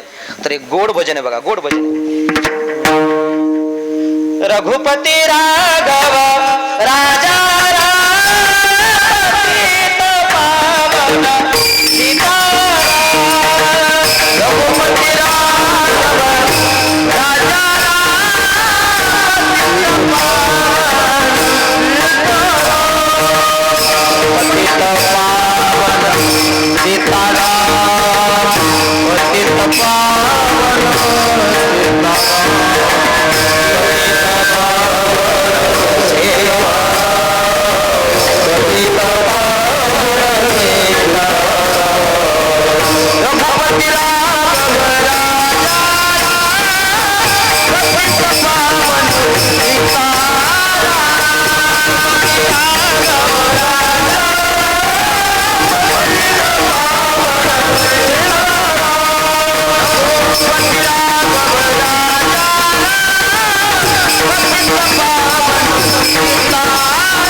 नाव कसं आहे तर पतितांना पावन करणारं परमात्म्याचं नाव आहे. पतित कशाला म्हणायचं मी तुम्हाला सांगितलंय महाराज. पतित कशाला म्हणायचं? जो इंद्रियाच्या अधीन झालाय तोही पतितच आहे. जो शास्त्रानं सांगितलं तसं वागत नाही, शास्त्राच्या विरुद्ध वागतो तोही पतितच आहे महाराज. आपण सगळे जर पतिताच्या गणतीमध्ये येतो. मग आपलं जर पतितत्व जावं आणि आपल्याला पावन रूप प्राप्त व्हावं असं जर वाटत असेल तर काय केलं पाहिजे? तर माऊली महाराष्ट्र ज्ञानोबा सांगतात, पतित पावन साचे. पतितांना पावन करणार परमात्म्याचं नाव सत्य आहे, साच आहे. साच म्हणजे सत्य आहे महाराज. आता कोण पतित होतं? कोण पतित होतं? तर 1-2 दृष्टांत आपल्याला सांगता येतील महाराज. वाल्ल्या कोळ्याचा विचार करा. वाल्ल्या कोळी किती अत्याचारी होता महाराज, किती अत्याचारी होता. अहो ब्राह्मणाला मारून मारून त्याचे कितीतरी असे रांजण भरले होते. एक ब्राह्मण मारायचा आणि दगड उचलायचा आणि रांजणामध्ये टाकायचा महाराज, रांजणामध्ये टाकायचा. कितीतरी ब्रह्म हातेचं पातक कोणाच्या डोक्यावर होतं? वाल्या कोळ्यावर पातक होतं महाराज. एवढा पतित होता, दुराचारी होता. ब्राह्मणाची हत्या करणं शास्त्रानं निषिद्ध मानले तरी पण ब्राह्मणाची हत्या करत होता. म्हणजे निंदी गोष्टीचं सेवन करत होता महाराज. एवढा पतित होता. पण त्यानं काय केलं? फक्त प्रभू रामचंद्राचं चिंतन केलं. मरा मरा म्हटला. काय म्हटला? मरा मरा राम मरा मारा मारा म्हटल्याच्या नंतर राम राम शब्द प्रयोग झाला महाराज. आणि त्याचा सुद्धा उद्धार झाला. पतिताला पावन करणारं परमात्म्याचं नाव आहे. आणखी कोण पतित होतं? तर भागवतामध्ये त्याचा दृष्टांत आलेला आहे. अजामिळ ब्राह्मण. अजामिळ ब्राह्मण वेश्येला नको त्या अवस्थेमध्ये बघितलं आणि बघितल्याच्या नंतर परिवर्तन झालं. परिवर्तन झाल्याच्या नंतर वेश्येला घरी घेऊन आलाय आणि संपूर्ण जीवन वेश्येच्या ताब्यामध्ये देऊन टाकलं महाराज. कशा करता? इंद्रियांचे चोजले पुरवण्याकरता. संपूर्ण आयुष्य कोणाच्या ताब्यात? वेश्येच्या ताब्यामध्ये देऊन टाकलं महाराज. आणि टाकल्याच्या नंतर महाराज तिचे चोजले पुरवू लागला. शेवटी पतन होणार होतं. पण संतांनी सांगितलं, मुलाचं नाव नारायण ठेव. काय ठेव? मुलाचं नाव नारायण ठेव. त्या पद्धतीने महाराज त्या वेश्येनं मुलाचं नाव नारायण ठेवलं, त्याचं सुद्धा परमात्म्याच्या नामामुळे उद्धार झाला. पतिताचा उद्धार करणारं परमात्म्याचं नाव आहे. पतित पावन साचे परमात्म्याचं नाव सत्य आहे. मग त्याचबरोबर ज्या पद्धतीनं परमात्म्याचं नाव सत्य आहे, त्याच पद्धतीनं परमात्मा सुद्धा सत्य आहे. अभंगाच्या शिव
देव साचे श्री विठ्ठलाचे नाम वाचे मनकारे जना श्री विठ्ठलाचे नाम वाचे. सर्वांनी एकदा हातांनी टाळी आणि मुखाने भगवंताचं नामस्मरण. विठोबा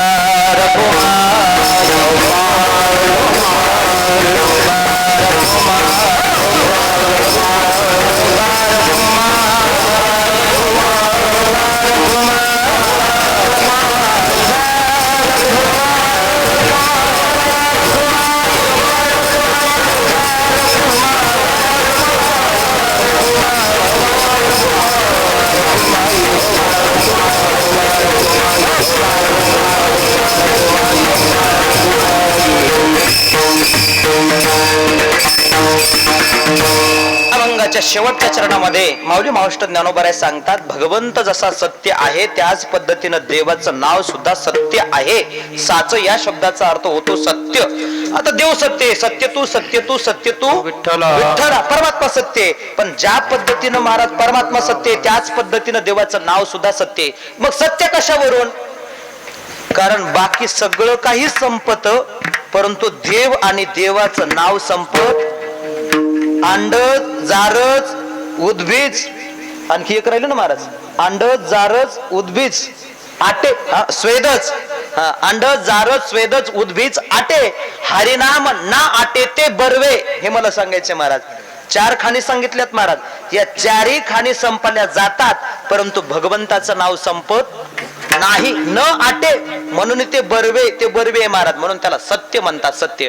पण आमचे शोकांतिका असं आहे, आम्ही खऱ्याला खोटं समजतो आणि खोट्याला खरं समजतो. खऱ्याला खरं समजत नाहीत महाराज. आम्ही खऱ्याला खोटं समजतो आणि खोट्याला काय समजतो, खरं समजतो. आता कशा पद्धतीनं, आणि खोट्याला खरं समजल्यामुळेच तुम्हाला आम्हाला दुःख भोगावं लागते. लक्षात ठेवा, खोट्याला खरं समजल्यामुळेच तुम्हाला आम्हाला दुःख भोगावं लागतं. एकदा का आपल्याला खोटं खोटं रूपानं कळालं ना, दुःख संपलं. लटिका व्यवहार सर्व हा संसार, संसार खोटा आहे. एका जनार्दनी संसार हा खोटा. हरिनाम स्मरा मग काही नो, हे तोटा तोटा नाही महाराज.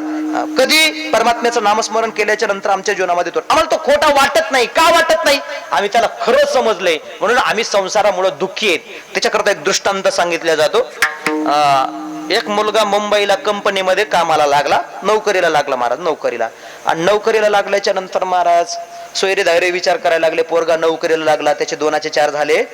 नोकरी म्हटल्याच्या नंतर महाराज लगेच माणसं तयार व्हायलेत महाराज, लगेच तयार व्हायलेत. 2चे 4 हात झाले दादाराव बुवा, 2चे 4 हात झाले. आता 4 हात झाल्याच्या नंतर यानं विचार केला, आता पत्नीला गावाकडे ठेवण्यापेक्षा आपण मुंबईला घेऊन गेलो पाहिजे महाराज. म्हणून महाराज तिला सुद्धा मुंबईला घेऊन मुंबईमध्ये राहू लागला. आता मुंबईमध्ये राहत असताना पत्नीनं आपल्या पतीकडे हट्ट धरला. हे बघा, मला 4 तोळ्याचे किती तोळ्याचे 4 तोळ्याचे दागिने पाहिजे. ते म्हणला 1.5 लाखाच्या पुढे गेले. किती 1.5 लाखाच्या, वाढतच चाललंय ना, कमी होईना. या 16,000ला ग्राम, 17,000ला ग्राम आहे महाराज, कमी होईना, कमी होत जाणं. यानं विचार केला, आपली येऊन जेमतेम पगार किती आहे, 20,000 रुपये महिन्याला. आणि 4 तोळ्याचे दागिने करायचे म्हटल्याच्या नंतर महाराज आपल्याला कोणाकडून तरी व्याजानं पैसे काढावं लागणार, नंतर दागिने करावे लागणार महाराज. आपल्याच्यानं शक्य होणार नाही. मग काय करावं, त्याला दुसरा जवळचा एक मित्र भेटला. मित्रानं सांगितलं, मित्राला तक्रार सांगितली, बायकोनं असा प्रकारचा हट्ट धरलाय आणि पत्नी हट्ट पुरवावाच लागतो. ज्याची आहे त्याला कळतं, ज्याला नाही त्याला काय कळणार महाराज. कोणाची असू द्या, मग पत्नीचा हट्ट पुरा करावाच लागतो. अहो, देवाला पूर्ण करावं लागला. तुमची आमची काय कथा. विठाला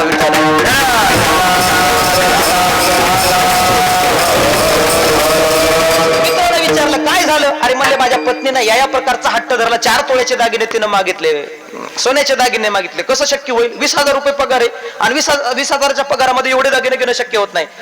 मित्र म्हणलं, काळजी करू नको, मी सल्ला सांगतो त्या पद्धतीनं ऐकून घे. मित्रांना सल्ला सांगितला आणि सल्ला सांगितल्याच्या नंतर महाराज डुप्लिकेट दागिने घेऊन दिले. किती तोळ्याचे, 4 तोळ्याचे दागिने घेऊन दिले. 4 तोळ्याचे दागिने घेऊन गेल्याच्या नंतर महाराज त्या पत्नीच्या स्वाधीन केले. पत्नी एवढी खुश झाली महाराज, एवढी खुश झाली. अरे 4 तोळ्याचे दागिने केले आपल्या मालकानं, आपल्या करता महाराज खुश झाली. पत्नीनं खुश व्हावं असं जर वाटत असेल तर पत्नीला दागिने करून दिले पाहिजे. लक्षात ठेवा, द्याल ना तुम्ही. आता दागिने करून दिले तर पत्नी खुश होईल, नाही तर नाही महाराज. लक्षात ठेवा, खुश झाली हो पत्नी. गळ्यामध्ये टाकले, गळ्यामध्ये टाकल्याच्या नंतर दिवाळीचा सण आला. दिवाळीचा सण आल्याच्या नंतर विचार केला, आपण गावाकडे गेलो पाहिजे सणाकरता. मग जायचंय, जाण्याचा मार्ग कोणता आहे म्हणले, ट्रेननं गेलं पाहिजे, रेल्वेनं गेलं पाहिजे. आले महाराज छत्रपती टर्मिनलवर आणि आल्याच्या नंतर महाराज भयंकर गर्दी होती. दिवाळीचा सण असल्यामुळं भयंकर गर्दी. आणि त्या गर्दीमध्ये चढता चढता तिचे 4ही तोळ्याचे दागिने कोणीतरी चोरानं हाफगाळल्याच्या नंतर महाराज ती बसली सीटवर आणि अंगावर बघते तर आपल्या अंगावर एकही दागिना नाही महाराज. दागिना अंगावर दिसला नाही महाराज. जागच्या जागी चक्कर आली, जागच्या जागी बेशुद्ध होऊन पडली महाराज. कसं बस तोंडावर पाणी शिंपडलं. पाणी शिंपडल्याच्या नंतर तिला उठवल्याच्या नंतर विचारलं, काय झालं. बघा ना, दागिना एकही राहिला नाही. सगळे चोरांना दागिने हाफगाळले, सगळे चोरांना हाफगाळले. मोठमोठ्यानं रडायला लागले महाराज, टाहो फोडायला लागली. तिचं सगळं रडणं होऊ दिलं. कोण, नवऱ्यानं रडणं होऊ दिलं. आणि रडणं झाल्याच्या नंतर तिला सांगितलं, काळजी करू नको, सोन्याचे नव्हते, डुप्लिकेट होते. काय सांगितलं, सोन्याचे नव्हते, डुप्लिकेट होते. आता मला सांगा, दुःख राहील का हो. ती रडल का डबल, रडणार नाही. रडत होती. का रडत होती, खोट्या दागिन्याला खरं समजून ती रडत होती. आपले तसंच आहे, खोट्या संसाराला आपण खरं समजले म्हणून तुमच्या आमच्या ठिकाणी दुःख आहे. म्हणून माऊली माऊष्ट ज्ञानोबा सांगतात, अरे तो परमात्मा सत्य आहे आणि त्या परमात्म्याचं नाव सत्य आहे. म्हणून जीवनामध्ये काय करा, तर भगवंताचं नामस्मरण करा. बाप रखुमादेव साचे, श्री विठ्ठलाचे नाम वाचे, मनकारे जना, श्री विठ्ठलाचे नाम वाचे. असो, वेळ झालेले म्हणून याच ठिकाणी थांबतो. सर्व गुणजन भजनी मंडळीने मला गोड गोड असं सहकार्य केलं, त्या सर्वांना धन्यवाद देतो. शिष्टीमोल्या दादांनी गोड गोड आवाज दिला, त्यांनाही धन्यवाद देतो. देतो. मृदंगाचार्य महाराज त्यांनी सुद्धा गोड गोड या ठिकाणी पकवाजाची सत्संगती केली, त्यांनाही धन्यवाद देतो. तुम्ही सर्व श्रोते मायबापाने अगदी लक्षपूर्वक कीर्तन श्रवण केलं म्हणून तुम्हा सर्वांना धन्यवाद देतो. आणि आमची भावकी समोरच आहे महाराज शूटिंग करण्याकरता, त्यांनी सुद्धा या ठिकाणी शूटिंग करण्याचं काम केलेलं आहे. संदीप चव्हाण, त्यांना सुद्धा धन्यवाद देतो. आणि याच ठिकाणी थांबतो. जे काही चांगलं आहे ते माझ्या गुरुवर्यांचं आहे. बोलण्याच्या ओघामध्ये चुकीचा शब्द वाणीतून निघाला असेल, चुकीचं वाक्य वाणीतून निघाला असेल, वाणीचा दोष समजा आणि याच ठिकाणी ठेवून द्या. नात्री बाल बोबडा बोली का वाकुडावी चुका पावली, ते चोज कोरडी मावली रे जय विज्ञानेश्वर मावली.